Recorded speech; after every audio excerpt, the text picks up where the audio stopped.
नमो नमः। अहम शैलेश घोड़के पुनः एक बार सर्वेषां स्वागतम करोमि। आज हम इस वीडियो के माध्यम से इयत्ता 8वीं का दशमः पाठः नीति नवनीतम सीखेंगे। तो चलिए वीडियो को शुरू करते हैं। प्रस्तुत पाठ मनुस्मृति के कतिपय श्लोकों का संकलन है, जो कि सदाचार की दृष्टि से अत्यंत महत्वपूर्ण है।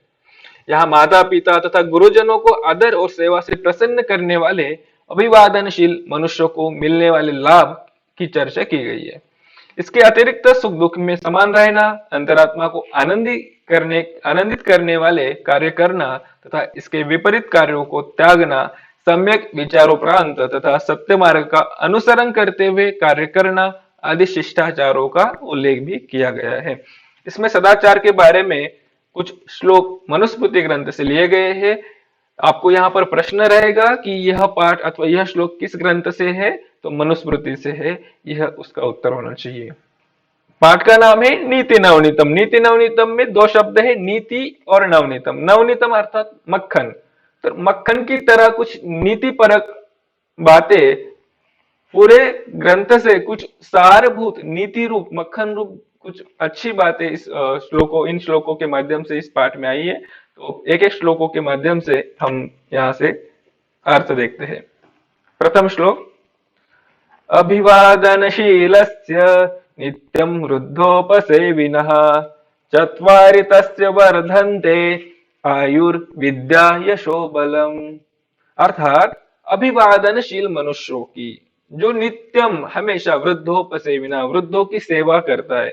अर्थात अभिवादनशील मतलब नम्र है और वृद्धों की सेवा करता है, उसकी नित्यम मतलब हमेशा, चत्वारी चार, तस्य मतलब उसकी मनुष्य की, वर्धनते बढ़ती है, चार बातें बढ़ती है। कौन कौन सी? आयु, विद्या, यशः, बलम। आयु, विद्या, यश और बल। यहाँ पर चत्वारी शब्द प्रयोग हुआ है। तो 1 से 4 तक की संख्याओं में पुल्लिंग, स्त्रीलिंग और नपुंसक लिंग के अनुसार भेद अलग अलग रूप चलते हैं, लेकिन 5 से आगे की संख्याओं में तीनों लिंगों में सेम ही रूप चलेंगे। इसका अर्थ देख लीजिए, जो व्यक्ति अपने माता पिता को नित्य प्रणाम करता है तथा बड़े बूढ़ों की सेवा करता है, उस व्यक्ति की आयु, विद्या, यश और बल, ये 4 बातें अपने आप बढ़ती है। यम माता पितरो क्लेशम सहेते संभवे नृणाम न तस्य निष्कृति शक्या कर्तुम वर्ष शतेरपि।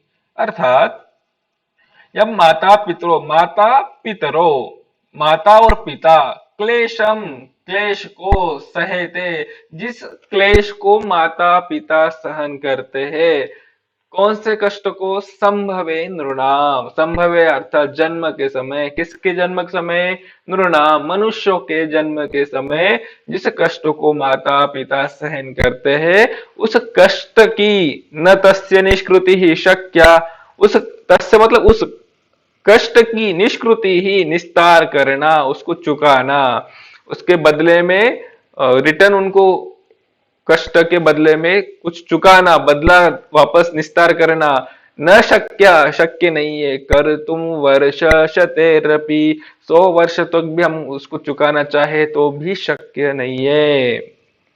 अन्वय देखिए, माता पितरो नृणाम संभवे, माता पिता नृणाम मनुष्यों के, संभवे जन्म के समय, यम जिस, क्लेशम कष्ट को, यम मतलब जिस, क्लेशम कष्ट को, सहते सहन करते हैं, तस्य उसकी अर्थात उस कष्ट की, क्लेश की, निष्कृति ही निस्तार करना, वर्ष शते ही प्लस अपि 100 वर्ष तक भी न कर तुम शक्या, 100 वर्ष तक भी नहीं कर सकते।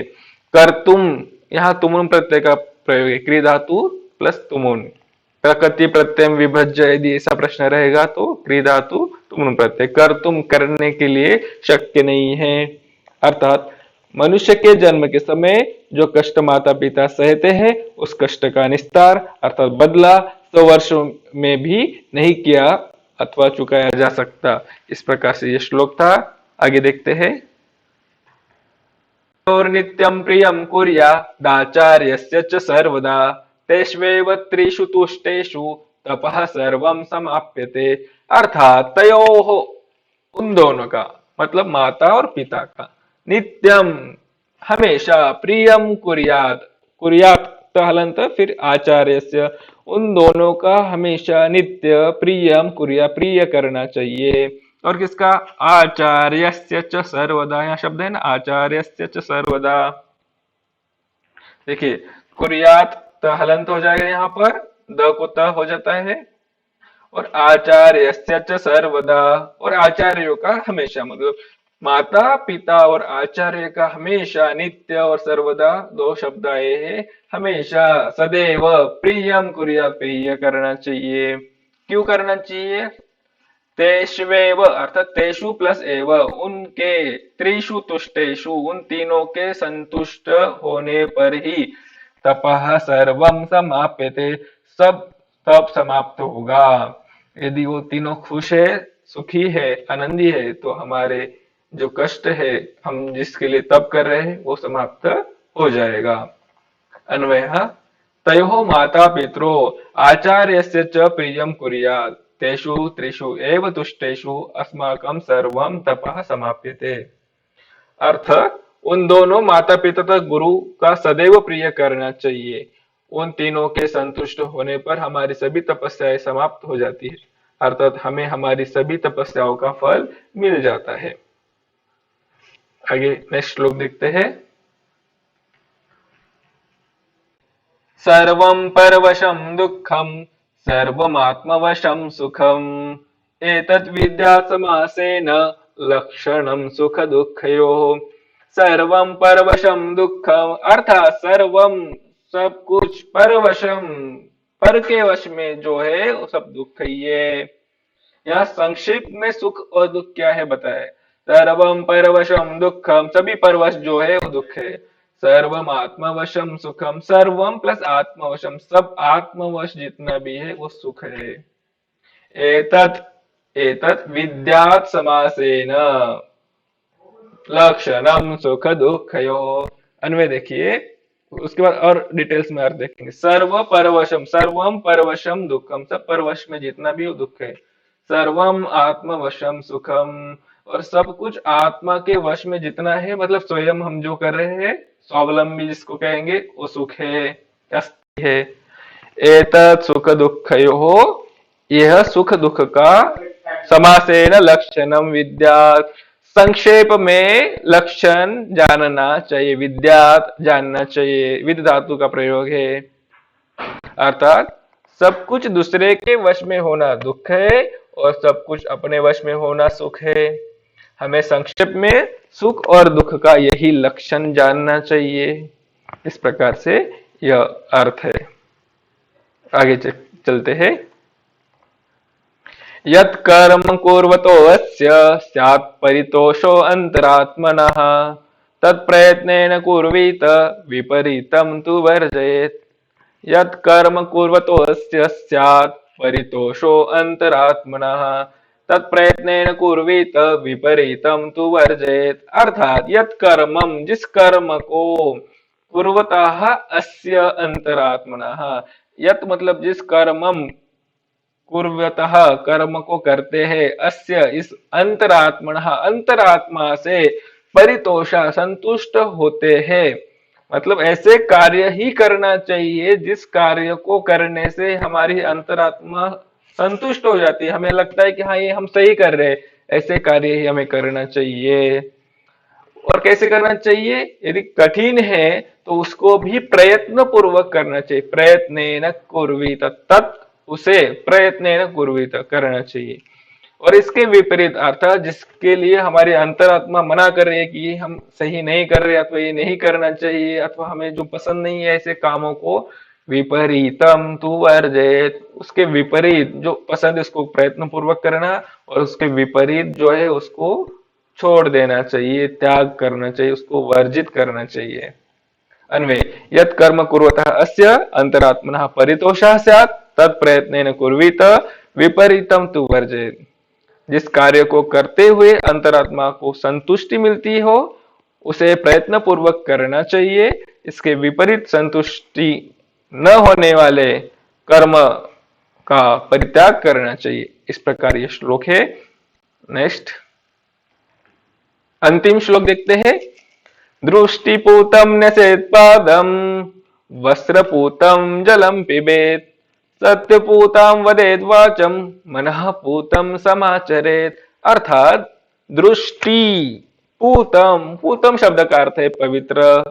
दो तीन बार आया है, देखिए पूतम मतलब पवित्र। दृष्टि से पवित्र जगह पर ही नसेत पादम, पादम मतलब पैर रखना चाहिए। कि जो हमने देखा है, जहां पर हमने देखा है कि यहाँ पर हम पैर रख सकते हैं, जमीन शुद्ध है, अच्छी है, वहां पर कोई कंकड़ पत्थर नहीं है, वहां पर हमें पैर रखना चाहिए। वस्त्र पूतम जलम पिबेत, और वस्त्र से छाना हुआ, अच्छी तरह से देख कर उसको शुद्ध करके छान कर जल पीना चाहिए। कपड़े से, वस्त्र से, वस्त्र से पवित्र किया हुआ जल पीना चाहिए। सत्य पूताम वदेत वाचम, और सत्य से पवित्र हुए वचन ही बोलना चाहिए। हमें पता होना चाहिए हम जो बोल रहे हैं वो सत्य है। सत्य से पवित्र वचन बोलना चाहिए, मतलब जो सत्य है वही बोलना चाहिए।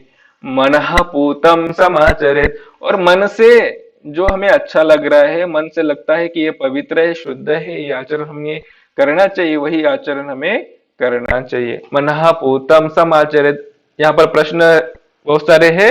दृष्टिपूतम नसेत पादम, वस्त्रपूतम जलम पिबेत, सत्यपूतम वदेत वाचम, मनः पूतम समाचरित। ये श्लोक आपको हमेशा याद रहना चाहिए। दृष्टिपूतम पादम निषेध, वस्त्रपूतम जलम पिबेत, सत्यपूतम वाचम वदेत, मनःपूतम समाचरित। च मतलब और, यहाँ श्लोक में नहीं है इसलिए ब्रैकेट में दिया हुआ है अर्थ पूर्ण करने के लिए। दृष्टि द्वारा पवित्र अर्थात अच्छी तरह देखकर पैर रखना चाहिए। वस्त्र द्वारा पवित्र जल पीना चाहिए अर्थात छानकर पीना चाहिए।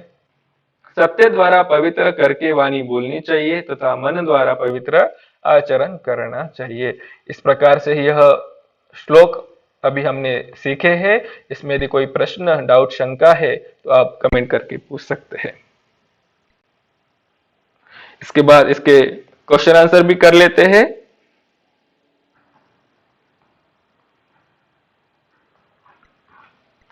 दशमः पाठः नीति नवनीतम। अभ्यास प्रश्न देखिए। प्रश्न पहला, अधोलिखितानां प्रश्नानां उत्तराणि एक पदेन लिखत। नीचे दिए हुए प्रश्नों के उत्तर एक पद में आपको देना है। एक पदेन। नृणाम संभवे को क्लेशम सहते, मनुष्य के जन्म के समय कौन क्लेश सहन करता है? तो एक पद में उत्तर, माता पितरो।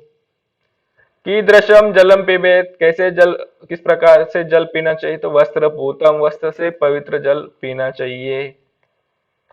नीति नवनीतम पाठः कस्मात् ग्रंथात् संकलितः, यहाँ विसर्ग है।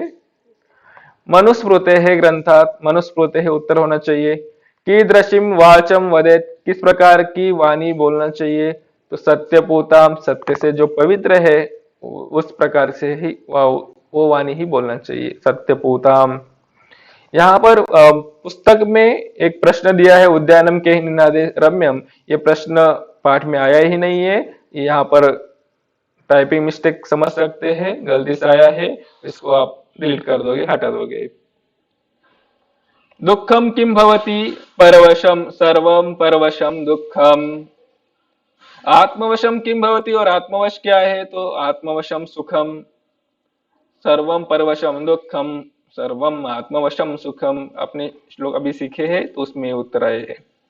जो स्वावलंबी हम है, हम खुद पर डिपेंडेंट है तो सभी सुख है, और जो दूसरों पर हम भरोसा करके काम करते हैं तो निश्चित रूप से दुख होगा। तो क्योंकि हम दूसरों पर डिपेंडेंट है, वो कभी करेगा नहीं करेगा, टाइम पर करेगा नहीं करेगा, तो हमें दुख होगा ही। इसलिए हम अपने आत्मवश कार्य करें, आत्मनिर्भर बनने की कोशिश करें। कीदृशम कर्मम समाचरित, कैसा कर्म करना चाहिए? तो मनः पूतम समाचरित, मन से पवित्र कार्य ही हमें आचरण करना चाहिए। अधोलिखितानां प्रश्नानां उत्तराणि पूर्णवाक्येन लिखत।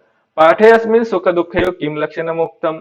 इस पाठ में सुख दुख का क्या लक्षण बताया है? पाठे अस्मिन् सुख दुःखयोः लक्षणमस्ति परवशम सर्वम दुःखम, आत्मवशम च सर्वम सुखम। परवश में सब जो दुख है और आत्मवश जो है सब सुख है। वर्ष शते ही अपि कस्य निष्कृति कर्तुम न शक्य। 100 वर्ष तक भी किसकी निष्कृति शक्य नहीं है। वर्ष शते ही अपि माता पितरो नृणाम संभवे यम क्लेशम सहते तस्य निष्कृति कर्तुम न शक्या। माता पिता जो 100 वर्ष तक कष्ट सहन करते हैं, माता पिता जो मनुष्य के जन्म के समय जो कष्ट सहन करते हैं उसकी निष्कृति 100 वर्ष तक भी हम करना चाहे तो वो शक्य नहीं है। त्रिषु तुष्टेषु तपा समाप्यते। तीनों के संतुष्ट होने पर ही तप समाप्त होगा। वाक्यस्मिन् त्रयः के सन्ति, इस वाक्य में तीन कौन है? त्रयः। तो त्रिषु तुष्टेषु तपः समाप्यते, वाक्य अस्मिन् त्रयः माता पिता आचार्यः च सन्ति। अस्मिन् यहाँ हलंत होना चाहिए, माता पिता और आचार्यः सन्ति। अस्माभिः कीदृशं कर्म कर्तव्यम, किस प्रकार का कर्म करना चाहिए? तो यत् कर्म कुर्वतः अस्य आत्मनः परितोषः स्यात्, जिस कर्म को करने से आत्मा परिसंतुष्ट हो जाती है, परितोषः स्यात्, संतुष्ट हो जाती है, वह कर्म अस्माभिः हमारे द्वारा कर्तव्यम करना चाहिए। अभिवादनशीलस्य कानि वर्धन्ते, अभिवादनशीलस्य नित्यं वृद्धोपसेविनः चत्वारि तस्य वर्धन्ते आयुः विद्या यशः बलं च। आयु विद्या यश और बल एतानि चत्वारि वर्धन्ते। सर्वदा केषां प्रियं कुर्यात्, सर्वदा माता पिता आचार्याणां प्रियं कुर्यात्। स्थूल पदान्य अवलंब्य प्रश्न निर्माणम कुरुत, प्रश्न निर्माण करना है। वृद्धोपसेविनः आयुर्वेद्या यशो बलम न वर्धन्ते, तो कस्य आयुर्विद्या यशो बलम न वर्धन्ते और क्वेश्चन मार्क लगाना भूलना नहीं है। मनुष्य सत्यपूताम वाचम वदेत, मनुष्य होना चाहिए यहाँ, मनुष्य सत्यपूताम वाचम वदेत। मनुष्य कीदृशीम वाचम वदेत, कैसी वाणी बोलना चाहिए? तो सत्य से पवित्र वाणी बोलना चाहिए। त्रिषु तुष्टेषु सर्वम तपः समाप्यते, तपः शब्द को यहाँ हाईलाइट किया है। त्रिषु तुष्टेषु सर्वम किम समाप्यते, ऐसा प्रश्न रहेगा। माता पितरो नृणाम संभवे, यह भाषया शब्द पुस्तक में आया है, इसकी आवश्यकता ही नहीं है और इस प्रश्न के संबंध में इसका कोई काम नहीं, यहाँ पर उसको हटा दीजिए। संभवे क्लेशम सहते, माता पिता मनुष्य के जन्म के समय क्लेश सहन करते, तो कौ मतलब माता और पिता। नृणाम संभवे क्लेशम सहते, क्वेश्चन मार्क। तयोः नित्यम प्रियम कुर्यात्, उन दोनों का नित्य हमेशा प्रिय करना चाहिए, तो कयोः तयोः। संस्कृत भाषायाम वाक्य प्रयोगम कुरुत, संस्कृत भाषा में वाक्य प्रयोग करना है। विद्या शब्द दिया है तो वाक्य बनेगा अभिवादनशील से विद्या वर्धते। इसके व्यतिरिक्त आप अपने मन से भी वाक्य बना सकते हैं, एग्जाम्पल के लिए यहाँ वाक्य लिए गए हैं। तपः माता पितरो स्वपुत्रस्य पालने तपः कुरुतः, माता पिता स्वयं के पुत्र के पालन में तप करते हैं। समाचरेत मनसा विचारे कर्म समाचरित, मन से विचार करके कर्म हमें समाचरण करना चाहिए, उसका आचरण करना चाहिए। परितोषः शुद्धाचरणेन परितोषः भवति, शुद्ध आचरण से हम संतुष्ट होंगे, परितोष होंगे। नित्यम हमेशा, जने ही नित्यम शुद्धाचरणम कर्तव्यम, मनुष्यों के द्वारा नित्य हमेशा शुद्धाचरण ही करना चाहिए। शुद्ध वाक्यानां समक्षम आम, अशुद्ध वाक्यानां समक्षम च नैव इति लिखत। अभिवादनशील से किम अपि न वर्धते, तो उनके चार बढ़ते अभिवादनशील मनुष्य के, इसलिए गलत है, इसलिए नैव। माता पितरो नृणाम संभवे कष्टम सहते, आम कष्ट सहन करते हैं माता पिता। आत्मवशम तो सर्वमेव दुखम अस्ति, आत्मवश और दुख कैसे होगा, इसलिए गलत है, नैव। आत्मवश मतलब आत्मनिर्भर जो है वो सब सुख का कारण है। येन पितरो आचार्य च संतुष्ट तस्य सर्वम तपा समाप्यते, जिससे माता पिता आचार्य संतुष्ट है, उनका सब तप जो है समाप्त हो जाता है। हाँ, सेंटेंस में आया है, श्लोक में, तो सही है। आम मनुष्य सदैव मनः पूतम समाचरित, मन से पवित्र आचरण करना चाहिए, आम सही है। मनुष्य सदैव तदेव कर्म कुर्यात येन अंतरात्मा तुष्यते, मनुष्य सदैव हमेशा वही कर्म करे जिससे अंतरात्मा संतुष्ट हो। हाँ सही है, कि जिसको लगता है अंतरात्मा से कि हमें ये करना चाहिए वही करना चाहिए। समुचित पदेन रिक्त स्थानानि पूरयेत्, जो योग्य ब्रैकेट में शब्द है उचित, उससे आपको फिलिंग द ब्लैंक्स रिक्त स्थान पूर्ण करना है। माता पित्रोः तपसा निष्कृति वर्ष शते अपि कर्तुम शक्या, यहाँ पर ऑलरेडी उत्तर दिए हुए हैं। नित्यम वृद्धोपसेविनः डैडस वर्धन्ते, चत्वारि तस्य वर्धन्ते, त्रिषु तुष्टेषु डैडस सर्वं समाप्यते, जपः तपः कर्म तपः। एतद् विद्यात् समासेन लक्षणं सुख दुःखयोः। दृष्टिपूतं न्यसेत् पादं, वस्त्रपूतं पिबेत् जलम। तो पादम सही था। मनुष्यः माता पितरोः आचार्यस्य च सर्वदा प्रियं कुर्यात्। प्रियम शब्द वहां पर योग्य है। मंजुषातः चित्वा उचित अव्ययेन वाक्य पूर्तिम कुरुत। अव्यय दिए हुए है, आपको वाक्य पूर्ति करना। तयोः नित्यम प्रियम कुर्यात्। नित्यम मतलब हमेशा, उन दोनों का हमेशा नित्य प्रिय करना चाहिए। यादृशम जिस प्रकार से कर्म करिष्यसि करोगे तादृशम फलम प्राप्स्यति। यादृशम तादृशम जिस प्रकार का काम करोगे तो कर्म करोगे वैसा ही फल मिलेगा। वर्ष शते अपि 100 वर्षों में भी, अपि मतलब भी, निष्कृति कर तुम न शक्य, निष्कृति निस्तार नहीं कर सकते। तेषु एव उनके ही, त्रिषु तुष्टेषु उन तीनों के संतुष्ट होने से ही तप समाप्त होगा। यथा राजा तथा प्रजा, जैसा राजा वैसी प्रजा, यावत सफल न भवती तावत परिश्रमम कुरु। जब तक सफल नहीं होगे तब तक परिश्रम करते रहिए।